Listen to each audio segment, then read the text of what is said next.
There's an ongoing debate about free speech on college campuses, with a number of speakers being disinvited from speaking at various colleges and universities.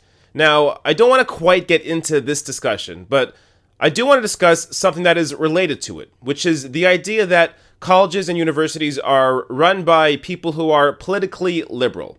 And this was an idea that was echoed this morning on Morning Joe. Conservative for a week over the past 40 years in American universities. Oh my God. Joe, if you look at what's happened to colleges and universities since the 1980s, if you look at the ways in which the universities have been overdetermined by administrations that have grown exponentially, when you look at who runs departments, when you are inside faculty meetings, when you see how the culture... What do you find there? Because I will guarantee you, you do not find Republicans.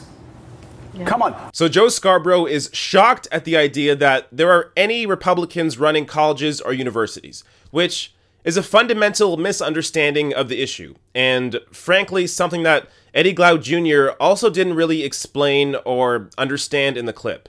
And that's that it's not about conservatives versus liberals. It's really about establishment and maintaining order above all else. In many ways, colleges and universities act in the same way politicians do.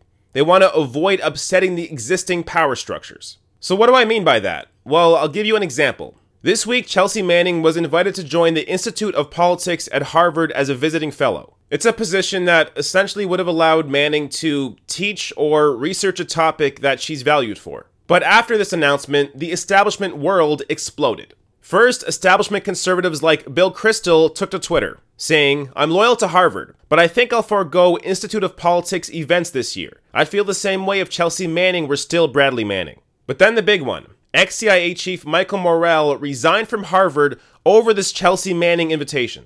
The same Michael Morrell that defended torture and drones and called for killing Iranians and Russians in Syria. And the same Morrell who worked under both Republican and Democratic presidents but endorsed Clinton this past election. So after ex-CIA chief Morrell resigned because of Harvard inviting Chelsea Manning as a visiting fellow, do you think Harvard stood up for Manning?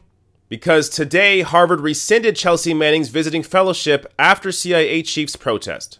Okay, so this story really showcases who holds the power at these colleges and universities. It's the establishment, whether they're conservative or liberal. And it's even more obvious when you look at the list of who else was invited as a visiting fellow. People that there were no freakouts over because of their invitation. A list that includes White House Press Secretary Sean Spicer, former Trump campaign manager Corey Lewandowski, and Hillary Clinton campaign manager Robbie Mook. But where's the outrage over these bozos? Sean Spicer, who lied for a living, Corey Lewandowski, who is a professional Trump ass-kisser, and Robbie Mook, who lost the most winnable race in American election history. But you know what? They don't upset the establishment. They don't rock the boat. So there's no reason to be scared about having them on campus. But Chelsea Manning challenged the US government, exposed lies they were hiding, including footage of an American helicopter crew laughing as they launched an airstrike killing a dozen innocent people in Baghdad in 2007. When you upset the established order, they do everything they can to eliminate you, whether that's in universities, in politics, or in media.